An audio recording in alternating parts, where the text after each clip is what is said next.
प्रभु आश्चर्य नामर धन्यवाद हेउ।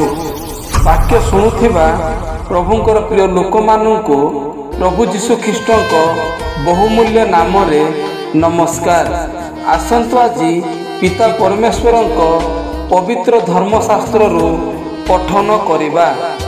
ईश्वर सम्मुखरे कौन सी प्राणी अप्रकाशित नुहे, मात्र जहाँ छामुरे आंभ मानक निकाश देवाको हेबो ताहांक दृष्टि रे समस्त विषय उल्लंघ और अनावृत अटे। एब्री 4 पर्वर 13 पद वाक्य बुझिबाई वाक्य अनुसार चलिबाई समस्त को प्रभु साहाय्य करंतु। ए वाक्य द्वारा आपण मानक परिवार को प्रभु प्रचुर भावे आशीर्वाद करंतु। धन्यवाद। आमेन।